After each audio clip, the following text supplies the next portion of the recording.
Welcome to Sussex Champions, the space where we cut through palace PR, decode royal spin, and talk about what really happens behind the carefully polished royal image. If you're new here, welcome. This channel isn't about fairy tales and tiaras.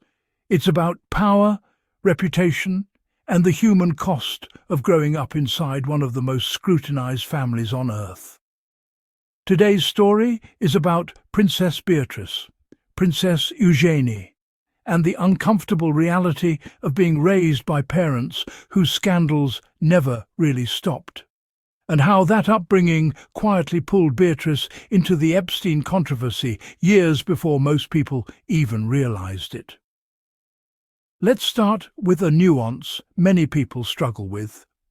You can be critical of royal behavior while still recognizing the emotional reality of the royal children involved. Princess Beatrice and Princess Eugenie didn't choose their family dynamics. They didn't grow up with privacy, stability, or parents who knew how to keep adult problems away from their kids. What they grew up with was a constant background of scandal, awkward headlines, and reputational firefighting. When you're raised in that kind of environment, your sense of normal gets warped. You don't always see the red flags in real time. You only recognize them years later, when you've had distance and perspective. Prince Andrew and Sarah Ferguson built a household where boundaries were blurry at best. Public missteps, financial chaos, tabloid embarrassment, and a revolving door of controversies. Instead of shielding their daughters from the worst of it, they often involved them emotionally and sometimes practically enough.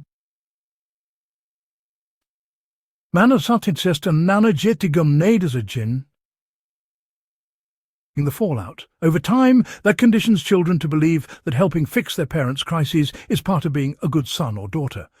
That dynamic doesn't create independence. It creates loyalty mixed with pressure. This brings us to 2011, when Sarah Ferguson was facing potential legal trouble after comments she made about Jeffrey Epstein in the media.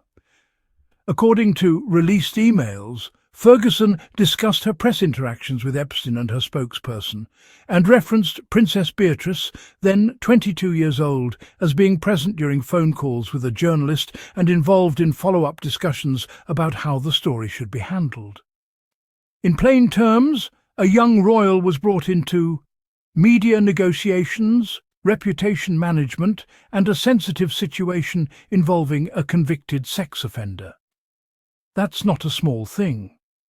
It shows how normalized crisis involvement had become within the family, to the point where a daughter's presence in a legal PR tangle was treated as unremarkable. Years later, history seemed to repeat itself. When Prince Andrew prepared for his now infamous Newsnight interview, reports suggested Beatrice had been involved in pre-interview conversations. And when the interview turned into a global PR disaster, whispers about her involvement conveniently surfaced. Once again, Beatrice found herself indirectly positioned near the centre of a reputational collapse that she didn't create, but couldn't escape. That pattern is telling. It suggests that within this family, daughters aren't protected from adult disasters. They're absorbed into them. What does this do to someone long-term? It creates adults who are hyper-aware of reputation, deeply loyal to family, and often slow to set boundaries, because boundaries were never modelled for them. Beatrice and Eugenie weren't just raised in royal privilege. They were raised in emotional instability, where their parents' needs often took centre stage. Over time, that can blur the line between love and obligation. You don't learn how to walk away from messes. You learn how to manage them. Now, with reports placing Sarah Ferguson in Dubai and linking her to time spent with Eugenie, the same questions resurface. Are the daughters still being emotionally pulled into their parents' orbit of chaos? Are they still the quiet support system behind the scenes? We don't have all the answers, but the pattern across decades suggests that this family dynamic doesn't disappear easily. Geography changes, roles don't.